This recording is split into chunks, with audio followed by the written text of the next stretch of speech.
வணக்கம். ஹோ போனோ போனோ ஆர்வலர் வி ரங்கநாதன் பேசுகிறேன். ஹோ போனோ போனோ பற்றி வீடியோ தொடர்ந்து போட்டுட்டு வரேன். பல பேர் பார்த்து அதற்கு ஆதரவு தெரிவிக்கிறீங்க, கருத்து தெரிவிக்கிறீங்க, மிக்க மகிழ்ச்சி. ஹோ போனோ போனோ பற்றி 20க்கும் மேற்பட்ட வீடியோவை நான் வெளியிட்டிருக்கேன். அதுக்கான லிங்க், பிளேலிஸ்ட் லிங்க் டிஸ்கிரிப்ஷனில் கொடுத்துருக்கேன். அதை கிளிக் பண்ணி மற்ற வீடியோவை பாருங்கள். இந்த வீடியோ ஜீரோ லிமிட்ஸ் அப்படிங்கிற புத்தகத்தினுடைய 2வது சாப்டரை பற்றின சுருக்கத்தை தரேன். த ஜீரோ லிமிட்ஸ் அப்படிங்கிற இந்த புத்தகத்தை எழுதினவர் டாக்டர் ஜோ விட்டாலே என்பவர் தான். அவர் தான் ஹோ போனோ போனோவை உலகத்துக்கு வெளிப்படையாக தெரிவித்தவர். டாக்டர் ஹியூலன் என்பவரிடம் சென்று படித்தார். அதன் பிறகு ஹியூலனோடு தனக்கு ஏற்பட்ட அனுபவத்தை ஜீரோ லிமிட்ஸ் என்ற புத்தகத்தில் கொடுத்துருக்காரு. அதோட 2வது சாப்டர் தான் இன்றைக்கி நம்ம பார்க்க போகிறோம். வாங்க விரிவாக தெரிஞ்சுக்கலாம். 2வது சாப்டர், ஃபைண்டிங் தி வேர்ல்ட்ஸ் மோஸ்ட் அன்யூஷுவல் தெரபிஸ்ட். அதாவது உலகின் வழக்கத்துக்கு மாறான வைத்தியரை கண்டுபிடித்தல் அப்படின்னு தலைப்பு வச்சுருக்கார். எதனால் வழக்கத்துக்கு மாறான வைத்தியர் என்று டாக்டர் ஜோ விட்டாலே சொல்கிறாருன்னா, இந்த ஹோ ஓப்போனோ போனோவை சொல்லிக் கொடுப்பவர் டாக்டர் ஹியூலன் ஹவாயில் இருக்கார். அவர் எப்படியாவது கண்டுபிடிச்சி அவரை சந்தித்து அவர்கிட்ட இந்த ஹோ ஓப்போனோ போனோ கற்றுக்கணும்னு சொல்லி இவர் தேடும்போது தான் ஒரு மெயிலில் இவருடைய இமெயில் ஐடி கிடைக்குது. அப்போ அவர்கிட்ட தொடர்பு கொள்கிறார். இது மாதிரி நான் உங்களை சந்திக்கணும், ஹோ ஓப்போனோ போனோ கற்றுக்கணும், நீங்கள் அதுக்கு எனக்கு ஹெல்ப் பண்ணணும்னு கேட்குறாரு.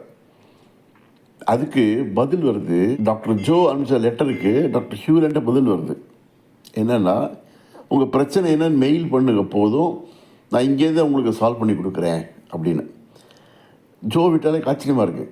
பொதுவாக கவுன்சிலிங்னாலே, ஹீலிங்னாலே யார் பிரச்சனையோடு வராங்களோ அவங்க பிரச்சனை என்னன்னு கேட்டு அதன் பிறகு அவங்க கூட பேசி புரிஞ்சு அதன் பிறகு ஹீலிங் ஆரம்பிப்பாங்க. இவர் ஆளை நிறைய கூட பார்க்கல, உங்கள் பிரச்சனைன்னு எழுதி அனுப்புங்க, போதும் நான் பார்த்துக்கிறேன்னு சொல்கிறாரே அப்படின்னு இன்னும் ஆர்வமாயிட்டு இருக்குது. அப்போது வழக்கத்துக்கு மாறான வைத்தியர் தானே. ஹோ போனப்போன்னு அதுதான் சொல்லுது.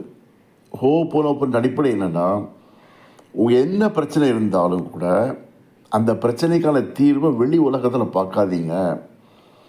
உங்களை சுற்றி நடக்கிற சம்பவங்களால் ஏற்படுகின்ற சிரமங்களுக்கு சம்பவங்களை குற்றம் சாட்டாதீர்கள். அது மனிதர்களால் வந்திருக்கலாம் பிரச்சனை, சூழ்நிலையால் வந்திருக்கலாம், நண்பர்களால் வந்திருக்கலாம். எப்படி வந்தாலும் கூட உங்களை சுற்றி வெளி உலகத்தில் நீங்கள் பார்க்குற எல்லா பிரச்சனைக்கும் தீர்வு என்பது அந்த பிரச்சனைகிட்ட இல்லை, அந்த பிரச்சனையை சால்வ் பண்ணுறதுனால இல்லை, உங்களுக்குள் மாற்றத்தை ஏற்படுத்துவதால் வருவது என்பது தான் ஹோ போனோ போனோ சொல்லுகிறது. இதை புரிஞ்சுக்கிட்டாதான் ஹோ போனோ போனால் பலன் நமக்கு கிடைக்கும். உங்கள் உடம்புல வியாதி இருந்தாலும் சரி, உங்களுக்கு மனக்கசப்பு இருந்தாலும் சரி, உங்களை சுற்றி இருக்கிறவங்க உங்களுக்கு சங்கடம் கொடுத்தாலும் சரி, சூழ்நிலை சங்கடம் கொடுத்தாலும் சரி, எது எப்படி இருந்தாலும் உங்கள் வாழ்க்கையின் நடப்பு அத்தனைக்குமான காரணிகள் புறத்தே இல்லை, உங்களுக்குள்ளே தான் இருக்குது என்பது தான் ஹோ போனோ போனோவின் அடிப்படை வழிகாட்டுதல், நம்பிக்கை, வழிமுறை. டாக்டர் ஹியூலன் எழுதுகிறார் பாருங்க, humanity has accumulated addictive memories of perceiving others as needing help, assistance.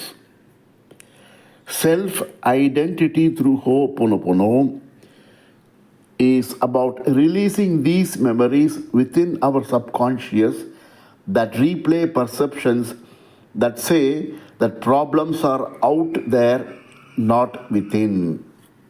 என்ன சொல்கிறாரு? நமக்குள்ளேயே ஒரு விதமான பழக்கத்துக்கு வந்துட்டோம். என்ன பழக்கத்துக்கு வந்துட்டோன்னு சொன்னால், மற்றவங்கள கஷ்டப்படுறாங்க, அவங்களுக்கு நாம் ஹெல்ப் பண்ணணும், மற்றவங்க சிக்கலில் இருக்காங்க, அந்த சிக்கலை நாம் தீர்த்து வைக்கணும் அப்படின்னு நாம் நினைக்கிறோம். அது கிடையாது. ஹோ போனோ போனோ சொல்லுகின்ற செல்ஃப் ஐடென்டிட்டி, தனக்குள் பார்த்து கொள்ளுதல் என்று சொல்லலாம். இந்த தனக்குள் பார்த்து கொள்ளுதல் என்ன சொல்லுதுன்னா, இப்படி உலகத்தில் இருக்கிற எந்த பிரச்சனைக்குமான தீர்வு என்பது நம்முடைய ஆழ்மனதில் இருக்கின்ற நினைவுகள் தான். அந்த நினைவுகள் அல்லது எண்ண பதிவுகளுடைய பிரதிபலிப்பு தான் நமக்கு சிக்கலை கொடுக்குதே தவிர புற சம்பவங்கள் அல்ல. நத்திங் அவுட் தேர், வெளியில் எதுவும் இல்லை. நம் வாழ்க்கையில் நாம் சந்திக்கின்ற அனைத்து சிக்கல்களுக்கும் பிரச்சனைகளுக்கும் காரணிகள் உங்களுடைய ஆழ் மனதில் இருக்கின்ற ஒரு எண்ணப்பதிவு தான். இதை புரிந்து கொண்டால் நாம் அடுத்தவங்களை திருத்தணும், அவங்க சரியில்லை என்கின்ற குற்ற உணர்வு அல்லது அவர்கள் மேல் பழி சொல்லுதல் மாறி, இன்னும் சொல்லப்போனால் இன்னும் வார்த்தை பயன்படுத்துகிறாருன்னா ஃபோர் பீமோண்டு மோன்ஸ் என்று சொல்லுகின்றார். இந்த புலம்பி தள்ளிட்டு இருக்கோம். எனக்கே எப்படி இருக்குது, நான் அப்படி கஷ்டப்படுறேன், 68 வயசில் எனக்கு இவ்வளோ வேதனையோடு வாழ்ந்துட்டுருக்கேன், இந்த வியாதி எனக்கு இவ்வளோ கஷ்டப்படுத்துது, அவர் குடிச்சு ரொம்ப கஷ்டப்படுத்துகிறாரு, இப்படி புலம்பிகிட்டே இருக்கும் இல்லையா. இந்த புலம்பலால் தீர்வு கிடையாது. புலம்பலால் எவ்விதமான புண்ணியமும் இல்லை. இந்த சுய பரிதாபத்தில் நாம் தான் மீண்டும் பலவீனப்பட்டு போகிறோம். எனவே ஹோ ஓப்போனோபோனோ என்று வந்துவிட்டால் புலம்பலை நிறுத்த வேண்டும், புரிதலை அதிகரிக்க வேண்டும். என்ன புரிதல் என்று சொன்னால், உங்கள் வாழ்க்கையின் பிரச்சனைக்கு நீங்கள் தான் காரணமாகிறீர்கள் என்கின்ற ஏற்புடைமை வந்து அந்த வலியை, வேதனையை உங்களுடைய அகம்பாவ எண்ணத்தால், நான் என்கிற அகம்பாவ எண்ணத்தால் நான் கஷ்டப்படுகிறேன், நான் வேதனைப்படுகிறேன், ஐயோ எனக்கு இப்படி இருக்கே என்று சொல்லாமல் உங்களை நீங்கள் சுத்தம் செய்து கொள்வதன் மூலம், அதாவது ஆழ்மன கசடுகளை நீங்கள் கழித்து கட்டுவதன் மூலம், அதை துடைத்து எறிவதன் மூலம் உங்களுடைய உள்ளம் தூய்மையடைய உள்ளார்ந்த இறைமையோடு இணைந்து நீங்கள் செயல்பட ஆரம்பிப்பீர்கள். உள்ளார்ந்த அந்த இறைமையோடு நீங்கள் செயல்பட உங்களுக்குள் மிகப்பெரிய ஒரு பலம் ஏற்படும். அந்த பலத்தால் வாழ்க்கையின் அனைத்து விஷயங்களும் ஒரு புதிய பரிணாமத்திலே வாழ்க்கையை தெரியும். அந்த உள்ளார்ந்த இறைமையை நீங்கள் உணர்கின்ற பொழுது, அந்த இறை சக்தியோடு இணையும் பொழுது உங்களுக்குள் 100 மடங்கு 1000 மடங்கு ஒரு சக்தி வாய்ந்தவராக நீங்கள் மாறும் பொழுது வாழ்க்கையின் புரிதலே மாறுபடும். அப்போது இந்த வலி, வேதனை, இந்த சம்பவங்கள் எல்லாமே ஒரு விளையாட்டு பொம்மை மாதிரி உங்களுக்கே தெரியும். அதைத்தான் ஹோ போல டாக்டர் யூலன் சொல்கிறாரு, உங்களின் உள்ளார்ந்த இறைமையோடு இணைந்து வாழ பழக்கிக் கொள்ளுங்கள். உடம்ப உங்களுடைய பங்குதாரராக பாருங்கள். உங்களுடைய இறைமையை உணர்வதற்கு இந்த உடம்பு என்பது கூட உங்களுடைய பார்ட்னர்னு பார்க்க சொல்கிறார் அவர். அதனால தான் திருமூலர் சொல்கிறார் பாருங்க, உடம்பால் அழியின் உயிரார் அழிவர், திடம்பட மெய்ஞானம் சேரவும் மாட்டார், உடம்பை வளர்க்கும் உபாயம் அறிந்தே உடம்பை வளர்த்தேன் உயிர் வளர்த்தேனே அப்படின்னு திருமூலர் சொல்கிறார். சமஸ்கிருத பழமொழி உண்டு, சரீரமாத்தியம் கலு தர்ம சாதனம்.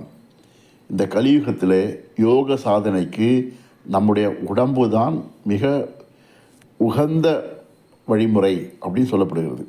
அப்போது இந்த உடம்பை கூட இறை சக்தியினுடைய ஒரு அங்கமாக பார்க்க பழகிக்கொள்ள வேண்டும். ஏனென்றால் டாக்டர் ஹியூலன் சொல்கிறாரு, நம்ம சித்தமரபு சொல்லுது, உடம்புக்கு தன்னைத்தானே சரி செய்து கொள்கின்ற உயர்ந்த ஞானம் அது இருக்குது.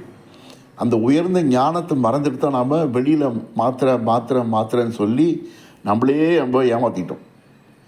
அதனால் இயல்பாகவே உங்கள் உடம்புக்கும் மிகப்பெரியதொரு ஞானம் இருக்குது. அந்த ஞான விழிப்பு ஏற்படணும். அப்போ மனசுலேயும் உடம்புலேயும் ஞான விழிப்பு ஏற்பட்டு விட்டால் உங்கள் வாழ்க்கை சிக்கல்கள் எல்லாம் சீக்கிரம் கரைந்து போகும் என்பதுதான் ஹோ ஓப்போனோபோனோ சொல்லுகிற வழிமுறை. எத்தத்தின்னா பித்தம் தெளின்னு அறையிறதுக்கெல்லாம் கிடையாது, ஹோப்போனில் கிடையாது. அதனால் மீண்டும் ஞாபகப்படுத்துகிறேன், அவர் அப்படி இருக்கார், அதுக்கு நான் என்ன ஹோப்போனோட செய்யணும், பணம் வரலையே அதுக்கு ஹோப்போனோபோனோ என்ன செய்யணும், இந்த சிக்கலுக்கு என்ன ஹோப்போனோபோனோ செய்யணும், என்னுடைய கிட்னி பிரச்சனைக்கு ஹோப்போனோபோனோ என்ன செய்யணும், இப்படி தனித்தனியாக நினைக்காதீங்க. அப்படி ஹோப்போனோபோனோ கிடையாது, ஞாபகம் வச்சுக்கோங்க. வெளி உலகிலே நீங்கள் பார்க்கின்ற உங்கள் சிக்கலுக்கு, உங்கள் வாழ்க்கையில் நீங்கள் சந்திக்கின்ற சிக்கலுக்கு, பிரச்சனைக்கு எல்லாத்துக்கும் நீங்கள் தான் காரணம் என்கின்ற அந்த ஏற்புடைமை வேண்டும். அதனால் ஹோ ஓப்போனோபோனால் உங்களுக்கு பலன் கிடைக்கணும்னா அடிப்படையில் நீங்கள் மனதில் கொள்ள வேண்டியது, ஏற்றுக்கொள்ள வேண்டியது, என் வாழ்க்கை பிரச்சனைக்கு நான் முழு பொறுப்பு எடுத்துக்கொள்கிறேன்.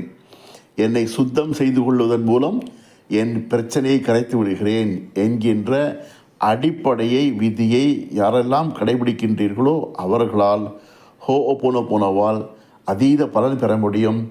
உங்களுக்கும் பிறருக்குமான சிக்கல்களை நீங்கள் தீர்க்க முடியும் என்பதைத்தான் 2வது சாப்டரில் டாக்டர் ஹியூலன் சொல்கின்றார். அதைத்தான் அன்யூஷுவல் தெரப்பின்னு சொல்கிறாரு. அன்யூஷுவல் தெரப்பி என்பது வழக்கத்துக்கு மாறான வைத்திய முறை. என்னென்னா, உலகின் பிரச்சனைக்கெல்லாம் என் உலகில், அதாவது உலகில் என் உலகில் ஏற்படுகின்ற எல்லா பிரச்சனைக்கும் நான் காரணமாகிறேன். அந்த காரணம் எதனால் என்று சொன்னால், ஆழ் மனதில் படிந்துள்ள ஏதோ ஒரு கரையின் காரணமாக, குற்றத்தின் காரணமாக என்னுடைய ஆழ் மனதை சுத்தம் செய்ய நிர்மலமான உள்ளத்திலே அந்த நிஜமான தெய்வம் பரிணமிக்கும். அந்த பரிணமிக்கின்ற அந்த தெய்வத்தின் சக்தியால் என் வாழ்க்கையை மாறுகிறது என்கின்ற நம்பிக்கையில் நீங்கள் தொடர்ந்து 4 வாக்கியங்களை திரும்ப திரும்ப சொல்லிக்கொண்டே வர வேண்டும். I am sorry, please forgive me, thank you, I love you, நான் வருந்துகிறேன், என்னை மன்னித்து விடு, உன்னை நான் நேசிக்கிறேன், உனக்கு நன்றி. இந்த 4 வாக்கியம்தான் திரும்ப திரும்ப திரும்ப சொல்லிகிட்டே வரணும். எது வரைக்கும் சொல்லணும்னு சொன்னால், நீங்களாகவே புரிந்து கொண்டு என் வாழ்க்கையை மாறிவிட்டது என்ற உணர்வு வருகின்ற வரையில் நீங்கள் சொல்லிக்கொண்டே வர வேண்டும். உங்கள் பிரச்சனைக்கு தீர்வு உங்களுக்குள் தான் இருக்கிறது. வெளி உலகில் தேடி ஓடிக்கொண்டிருக்காதீர்கள். அப்படி ஓடிக்கொண்டே இருந்தால், ஓடினான் வாழ்க்கையின் எல்லைக்கே ஓடினான் என்று அந்த இந்த மிராஜுமாங்க இல்லையா, காணல் நீரை பார்த்து ஓடின நாய் மாதிரி நாம் அப்படியே தொங்க போட்டு ஓடுவோம், தவிர தண்ணி இருக்காது. ஆகவே உங்கள் தாகத்துக்கான நீர் உங்களிடம் இருக்கிறது. உங்கள் பிரச்சனைக்கு தீர்வு உங்கள்கிட்ட தான் இருக்குது, ஞாபகம் வச்சுக்கோங்க. இந்த வீடியோவை பார்க்கின்ற நீங்கள் இன்று முதல் உங்கள் வாழ்க்கையின் அனைத்து பிரச்சனைக்கும் தீர்வு வெளியில் இல்லை, எனக்குள் இருக்கிறது என்ற நம்பிக்கையில் இந்த 4 வாக்கியங்களை தொடர்ந்து சொல்லி வாருங்கள். நிச்சயமாக உங்கள் வாழ்க்கை மாறும். வாழ்க வளத்துடன்.